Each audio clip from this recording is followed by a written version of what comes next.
Just as I was entering the sanctuary a few moments ago, someone who has been attending these classes, these last 10 lessons on the 12 steps to a spiritual experience, walked up to me and said, "Am I ever turned on? Everything in my life is different. Everything is changing." There was a feeling, not only the words, but the feeling was there. When you stand in the presence of someone that has come alive and is living from life, someone who is excited about their life and just can't wait to get out there and get with it, that becomes an exciting experience for you. There's something about a person who is turned on to life and who is coming from some higher or deeper place within themselves. There's a feeling, there is an aura that goes with them. It is discernible to the senses, and there is something about it that is captivating and makes you want it. As a matter of fact, you and I will never, ever help anybody until we're living that way, thinking and feeling that way. No one is going to come to us to be helped unless they want what we have. You bet.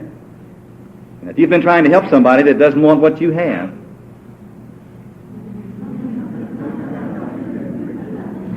then you know what to do about it. Get what they want. Because what they want is what you want. And what you want is a state of being that exists inside yourself. It already does. And if you enter into the experience of that state of being, you will draw to yourself everything that you need. And so therefore, all activity of the mind should be to enter into or become that which we really are. You see, we've reversed it. We've tried to have things before we became the equivalent of that which we saw. But show me someone who is the thing that we seek, and we will follow them into the setting sun, seeking what they have. There are 3 levels of life on which it seems to me people tend to live. And in these lessons we've been dealing with those 3 levels of life and how to rise up above the lower levels and into the experience of the higher level that we call the spiritual life or our spiritual identity. And these levels are the instinctive, the level of conscientiousness, and the level of grace. The level of instinct represents the level where people, frankly, want their own way. They want what they want when they want it, and they will go to any lengths to get it. It's the level of sheer desire where a person's desire is the overpowering concern of their life. It becomes the master in every situation. Now, no one here would know anything about that level, would we? You bet we would. It's the lower level of our human condition, and it's the closest to the animal state. And if a man or a woman lives on the instinctive level, if we live from that level, and if we are economically large enough to take a business away from another person or from several other people, he will take it. He will take them in. At this level, a man will rob or mug or rape. He will take what he desires, and because he desires it, he thinks he needs it. And he will take it without any concern for the other people who might be affected. His only thought, his only real consideration is to try very hard to not get caught. People who live at the instinctive level cause most of the reports that we read about in our newspapers daily. If a woman is in love with, meaning that she desires a man who might be married, and she lives at this level, she will get him if she can. any way she can. And no matter what happens to any other people who might be involved. A man living at the instinctive level has not very much concern for other people. He does not love his neighbors, as the Scriptures have told us. And such a person will not share anything that he has to help feed or lift other people up. Wes is not here tonight because he is traveling several miles to go help someone at his own expense, someone who is powerless at this moment to help themselves. That is not at the instinctive level of our lives. And someone living at this level will not give of themselves or tithe, because security at this level is in having, not in giving. And someone at this level puts everything that he has in banks and bonds and stocks. Now, the instinctive level ranges all the way from animal sensuality to the most refined or sophisticated types of selfishness. And man has learned to be very sophisticated in his selfishness, but never doubt that the instinctive level is always selfish. Now, the instinctive level takes rise from the fact that we are, in one facet of ourselves, members of the animal kingdom or consciousness, and have certain physical needs that pull us. And these needs must be satisfied before any higher type of life is possible to us. But you and I have been working with the premise that these needs and these desires, while necessary and right in themselves, are not to be experienced as ends in themselves, but are merely means to a higher things, a higher kingdom or consciousness that we would call God consciousness, the kingdom of God. Or that name that is your own choice. Until this is understood, a person will wallow at the level of his instinctive thinking all the days of his life, pampering himself, his body, indulging fantasies and fancies, pleasing our sensual tastes. And people at this level prey on others, P-R-E-Y, on others. They are preyers, not knowing it. And one living from this level, when they pray, P-R-A-Y, are always self-concerned. The desire is to get God to satisfy our own unfulfilled needs, regardless of how it might affect others elsewhere. That's the lowest level of man's human consciousness. And even when we pray from that level, our very prayers continue to cause us problems. Then there's the level of conscience, one notch up from instinct. And here one sees the selfishness of instinct and its short-sightedness, and one begins to know that it will never work for good. It's a self-destruct thing.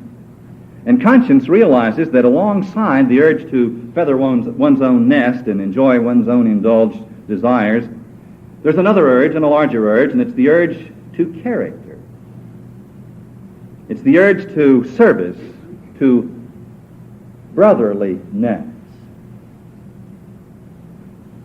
And we do begin to do some fairly nice things for our brother at this level, but the thought is, here, let's don't carry it too far. Let's don't get all worked up about it. This is the higher level of man's moral nature, as symbolized in the Scriptures by John the Baptist, the New Testament. Now, from this level, the woman would not break up the home and disturb the present situation concerning other people. She might resolve to keep away from that undesirable situation, not go near it. But nothing has necessarily touched the problem of her own inner desire and helped her to find a real and satisfactory solution of her own. At this level, one just puts aside momentarily their desires because they can see the consequences of that act. The man with money in the bank will send some of it to help others, but because he ought to, and besides his friends are doing. This kind of a person has a moral code. It may be a family code, a caste, or a national code, or an ethnic code, and that person will not fall below it. They don't have much heart in the code, nor will they rise very far above it either. The level of conscience is good. It's better than not having it. But it will not take us where we want to go. There's a higher level. It's possible. Only a few people live in this higher level. Many talk about it, but only a few experience the level that is sometimes called grace. Now, in this level, we begin to suspect and to believe that God's mind or God's presence really does exist. And at this level, we begin to seek the experience of God in every matter, every situation that concerns us. And here one is moved up now from the level of irresponsibility to the level of conscientiousness, and then one has begun to move through that level into the level of guidedness. Begins to become a guided person, not all the time yet, but sometimes. Because all the time we're not willing to put off the old selfish way because it might work again.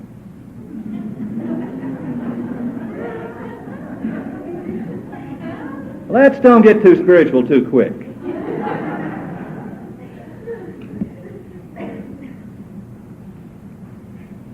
The level of conscience seeks to bring God down to man's affairs. Can you see that? Man is praying for God to come down into the pig pen, into the problem, into the suffering. But the level of grace brings man's life up to the level of God or Spirit.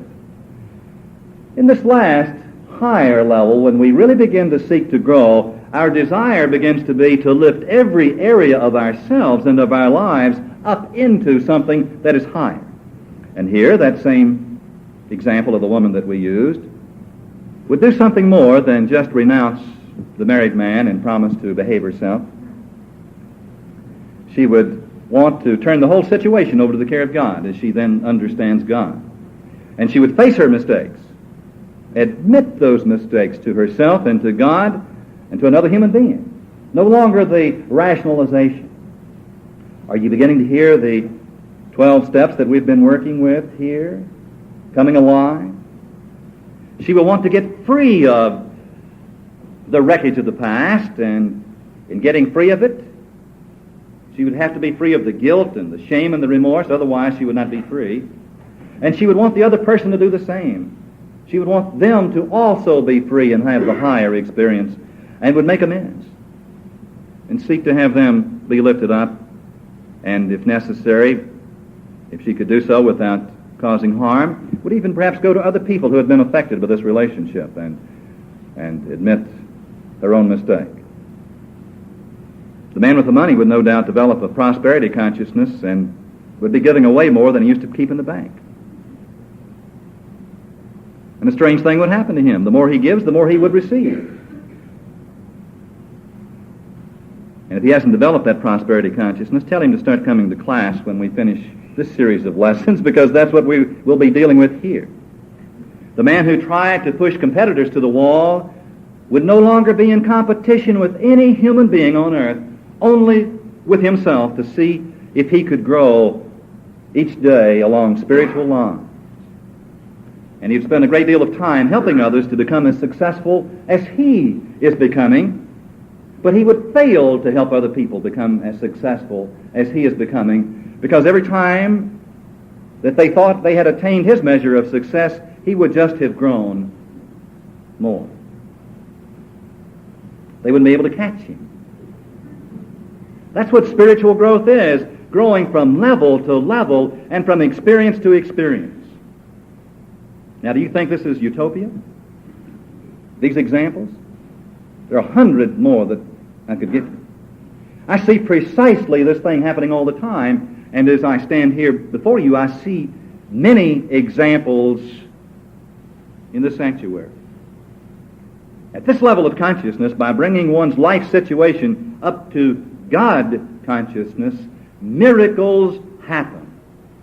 And that woman in the example would soon find herself in her own beautiful situation that would have been the direct unfolding of having faced and made the right choices in the matter that formerly concerned her. And her new experience in life would have been infinitely more perfect than what her instincts were trying to provide. God knows what we have need of, and it is our own, and no one can take it from us, and we need not compete with another human being on earth to experience it. All that we need do is to enter into the kingdom of, or the awareness of, and the experience of God. And in these several weeks now, we've been doing exactly that. And as we have experienced these steps of self-examination, we find that there's a direct linkage among self-examination and meditation and prayer. Let me read to you from 12 Steps and 12 Traditions, published by Alcoholics Anonymous Publishing Company. Taken separately, these practices can bring much relief and benefit. But when they are logically related and interwoven, the result is an unshakable foundation for life. Now and then we may be granted a glimpse of that ultimate reality, which is God's kingdom. And we will be comforted and assured that our own destiny in that realm will be secure for so long as we try, however falteringly, to find and do the will of our own Creator. As we have seen, self-searching is the means by which we bring new vision, action, and grace to bear upon the dark and negative side of our natures. It's a step in the development of that kind of humility that makes it possible for us to receive God's help. Yet, it is only a step. We will wish to go further. How can we bring God's grace upon the dark side of our personality unless we can have admitted that such a dark side existed and have started to examine it, to become aware of those defects and shortcomings that have plagued us, and have started to examine and to observe and to catch ourselves expressing old and limited ideas that are not consistent with the spiritual life. And we've been doing that, and we'll continue the practicing of self-examination and observation. But that by itself would not be nearly good enough, would it? Oh no. So now we are seeking to enter into another dimension of life, and everything that we've done so far in this system has merely been to prepare us, to make it possible for us to have a successful experience of prayer and of meditation. If you will talk to most of the people that you know in a one-on-one situation, they will admit to you that they have never, ever been successful enough in their prayer and meditation attempts. Why? Perhaps it's because we were not prepared. We had not taken the steps, the actions that were necessary prior to the time that we attempted to enter into this highest dimension of all. Because Spirit will not let us into that exalted state until we have prepared ourselves and separated from many things that cannot be taken there. Going into that, we must travel light, and a great deal of our human condition must be left aside. But prayer is a fantastic experience for all who will come to understand it and to practice it, to believe in it. It always works when we understand the science of prayer and of meditation, its partner. Alexis Carrel, a physician, wrote, "Prayer is a force as real as terrestrial gravity. As a physician, I have seen men, after all other therapy has failed, lifted out of disease and melancholy by the serene effort of prayer. It's the only power in the world that seems to overcome the so-called laws of nature. The occasions on which prayer has dramatically done this have been termed miracles. But a constant, quieter miracle takes place hourly in the hearts of men and women who have discovered that Prayer supplies them with a steady flow of sustaining power in their daily lives. Prayer should not just be those moments when, in frantic effort, that we cry out to God to give us what we lost. Well, that's a very important time of prayer. Do not hear me say it is not. But prayer should become a constant activity of the mind, so that moment by moment we live our lives experiencing the miracle of the power of the wisdom and of the love of prayer. You and I live in a spiritual universe, and another word or name for spirit is mind. Stress in the mind becomes disease in the body. Stress in the mind becomes disorder in the affairs. The mind of man is man's limited use of his divine mind or divine nature. Now, man is not limited by mind or spirit, only by his expression or use of that mind, only of the ideas that he has breathed into it. And if he takes his mind, which is what he is, and begins to twist it out of shape, as one would twist a towel, and begins to bring stress into the mind, he will experience stress in his body or in his affairs. And he can try as he will to straighten out his affairs without straightening out his mind, to no avail. The stress in our lives is invariably stress in our minds that has preceded that outer stress. And it is never any other way.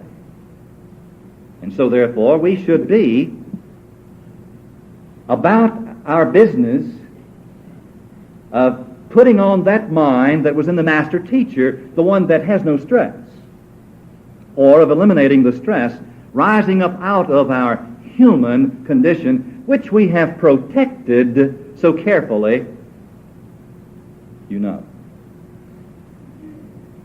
Prayer and meditation are the most important of the actions that we can take in the process of our unfolding. And prayer and meditation are actions that we take in our own minds. They are mind actions consciously entered into to achieve a result within ourselves. Prayer never achieves a result out there. Prayer is designed to achieve something inside one's own mind, which then happens out there, whether it be the healing of the body of a friend or the healing in a situation in your own life. Jesus and all the great teachers have constantly referred to a state of beingness that already exists within us all, one that does not need to be created, but one that needs to be entered into. It needs to be seen, believed, put on, and experienced. And this has been called the thing of great value. It has many names. I need not give them to you.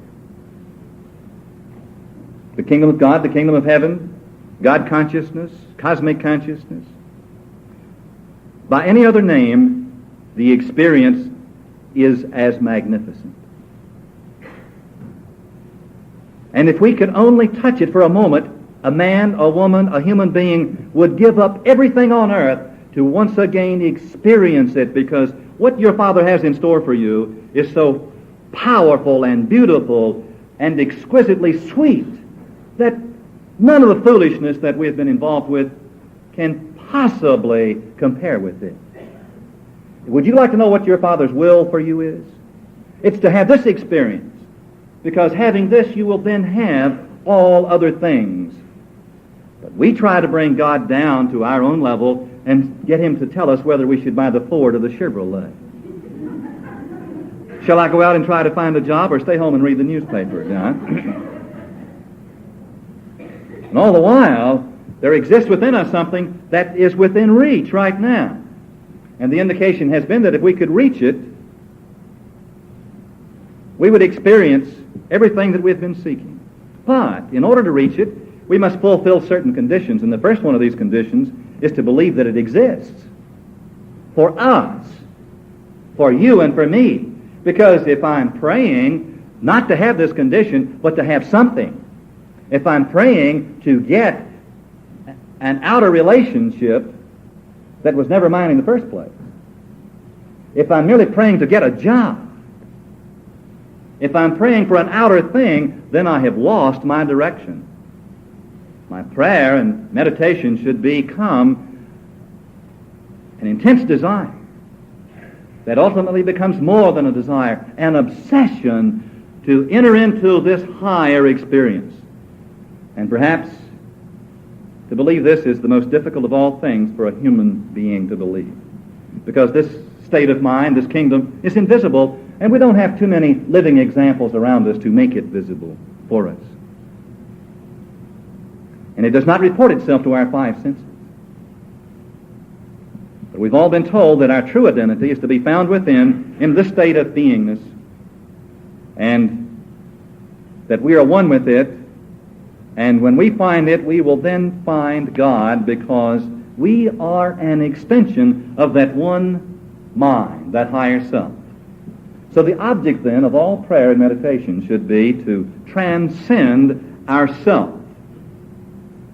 Prayer and meditation should be the action of the mind to rise above the instinctive nature, the instinctive level of life, and to rise above the level of life of conscientiousness or of man's purely moral nature. That is not good enough. The word transcend means to go or be above a limit. To transcend means to go above the limits that we have assigned ourselves or we have permitted to be assigned us by the human race. To transcend means for a human being to stop being a human being and become something higher and larger and wiser and more loving than that. But how can you do that unless you believe that that is your experience and your possibility? The purpose of prayer and meditation is to awaken our true identity. It's an identity that already exists. Prayer and meditation are not to create it, but to enter into it. Prayer and meditation do not create anything. They merely identify us with and permit us to experience that which already exists, awaiting our conscious use of and experience of. And what is that? That's everything good that exists in the universe. Nothing is denied you if you will fulfill the conditions. But you cannot have anything by trying to have something. It is by becoming a certain kind of being. And these 12 steps to a spiritual experience, and I can also add that there are 12 steps that will solve any problem.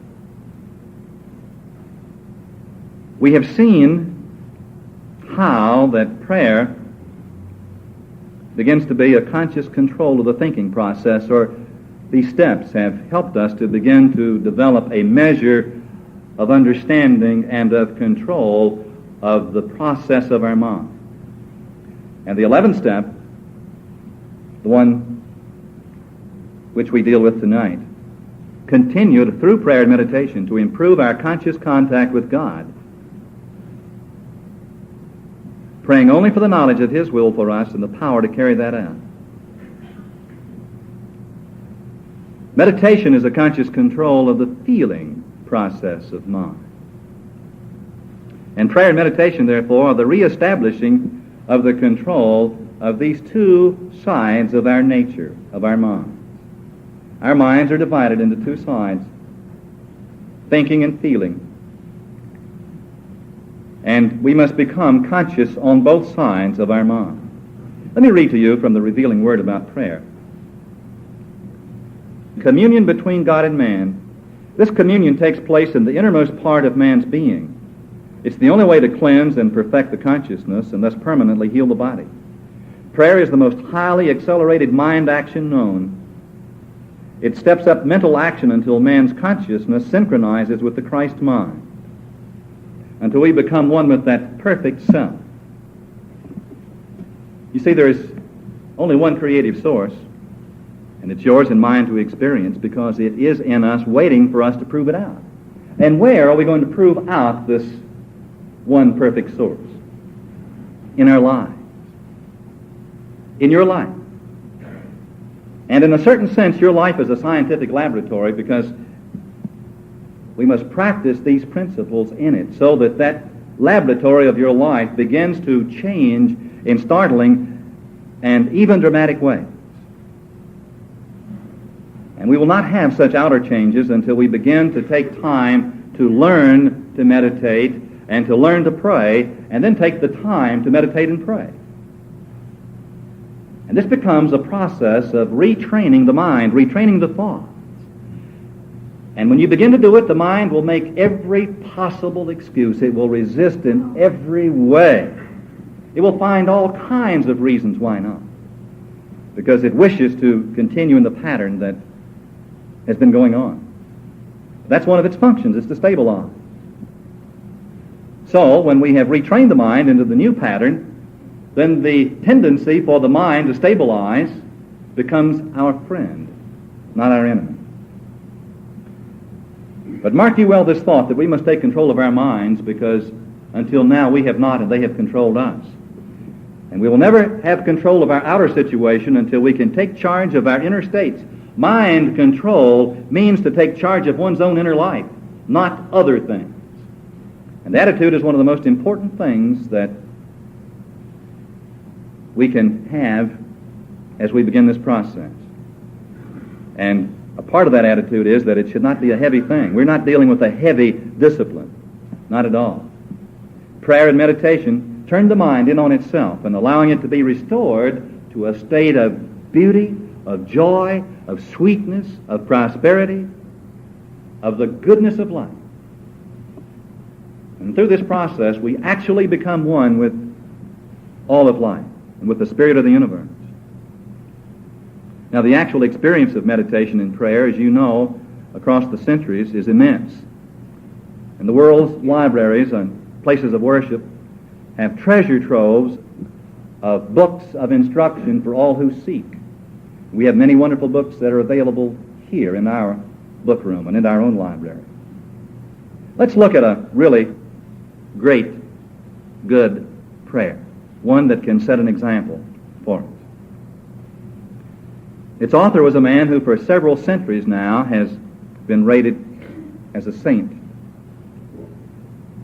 But we won't be biased by this, and we won't let that scare us off, because he, like us, went through the emotional wringer, and when he came out on the other side of some painful experiences in his life, he wanted the people about him to have the experience that he had come to have. And this prayer was his expression of what he could then see and feel and wish to become, not only himself, but to have others become. You will instantly recognize the author of this prayer. Lord, make me a channel of thy peace, that where there is hatred, I may bring love. That where there is wrong, I may bring the spirit of forgiveness. That where there is discord, I may bring harmony. That where there is error, I may bring truth. That where there is doubt, I may bring faith. That where there is despair, I may bring hope. That where there are shadows, I may bring light. That where there is sadness, I may bring joy. Lord, grant that I may seek rather to comfort than to be comforted, to understand than to be understood, to love than to be loved. For it's by self-forgetting that one finds. It's by forgiving that one is forgiven. It's by dying that one awakens to eternal life. It's by the death of that self of us that suffers and fears that we awaken to our true identity. Did you notice that in this prayer, not one time was a thing asked for, but the implication that make me the beautiful kind of being that can walk out and give to the world that which has been given to me. Friends, that's a new kind of prayer. This prayer is many hundreds of years old. But can the instinctive man pray that way? No. If you and I want to be above that level of life, then let's apply this kind of prayer and of meditation to our actual living experience. You see, prayer is the raising of the heart and mind to God. And prayer, as we have commonly understood it in the past, was merely a petition to God asking for something. So let's change that concept and begin to live from a new concept. Praying only for the knowledge of His will for us and the power to carry that out. And we're talking about the continuing kind of prayer because there are those moments when we stop and all seems to be lost and we spend time in ourselves and ask others to pray with us. But our step is to seek through prayer and meditation to improve our conscious contact with the Spirit of the universe moment by moment and hour by hour and experience by experience. Let's think how we might do this in a day, like tomorrow or this day. In the morning we pause and think about the hours to come, the hours that will follow. And possibly today we will see a continuation of a serious and as yet unresolved problem that's left over from yesterday. And if we do, our immediate temptation will be to ask for specific solutions to a specific problem. In that case, there's a tendency to be asking God to fix it our way. That's caused us a lot of trouble in the past. So we need to be fairly careful when we're praying in that manner. If we do, if we're making specific requests, then let's always, at the end of it, attach something like this. If it be your will. Or, unless there's a better way, God, that you know about, then lay that one on me. And talk to God like you were talking to a responsive, intelligent presence.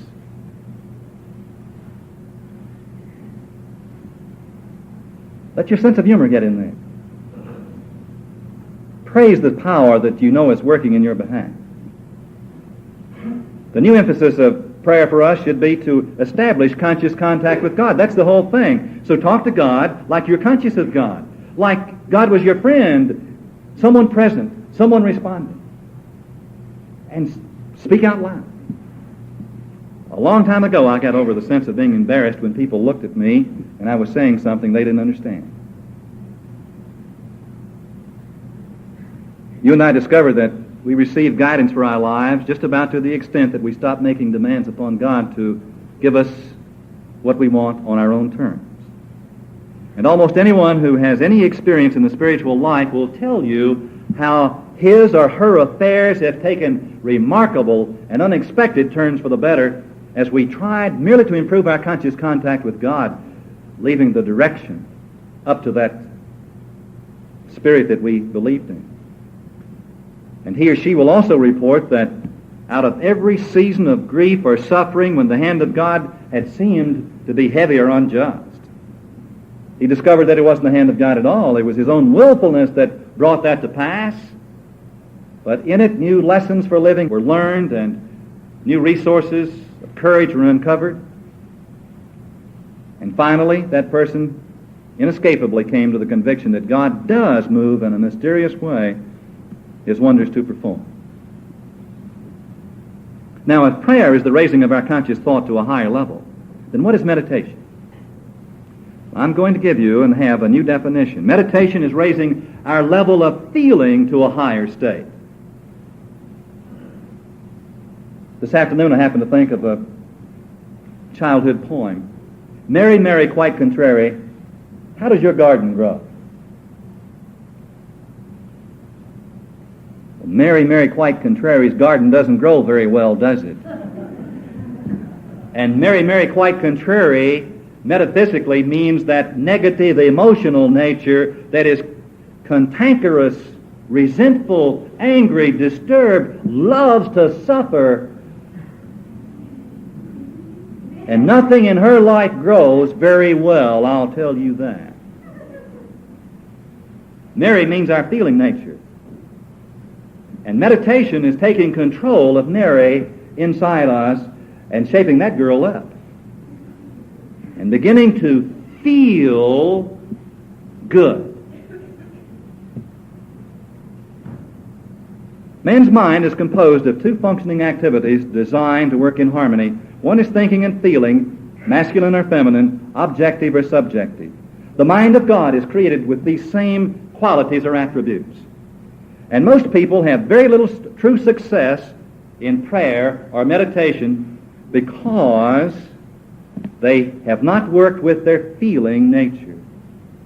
Meditation can become for us the willingness to let go of our suffering or of our agony and of our fear. Because where does one experience all of the grief and guilt and suffering and sorrow that they have known? Where do you feel this? Put your hand where you feel it. And it's right here in the very center of your body, in your feeling nature, the subjective side of oneself, not the logical thinking side of oneself. So it's beginning to cancel those negative emotions, going within and saying no, no, or cancel, cancel to all negative states that are there, and beginning to put on the positive feelings of joy and of happiness and love and the feeling of the wish fulfilled, so that suddenly there no longer is any debate between what you think and what you feel, and your prayers, your statements of truth and of fact, are agreed with by Mary, who no longer is contrary. You begin to feel the joy. You begin to feel it. And it's a fantastic thing when you're willing to put aside your suffering and your agony and your fear and begin to let the music of your heart begin to flow. And you will never have been in true meditation until you've given yourself this exotic and exalted state. It is there. The universe is seeking to sing its song through you. And you were created for that experience. And watch your words. Every word that you speak becomes a prayer. If you do not mean what you say, do not say it. It's a prayer. There are not two categories of people, those who do what they want and those that do what they should. There's a third category consisting of those who have been born into the spiritual life or the kingdom of God awareness. And these people seek the will of God, the experience of God in all that they do. And what they want to do and what they ought to do become one and the same thing. These are the Spirit-led people. And only with them are we safe. These are called the children of God. They're the happiest, most lovable, most creative people on all the earth. And you are one of them, or you can be, you should be. It's God's will for you right now. So it is.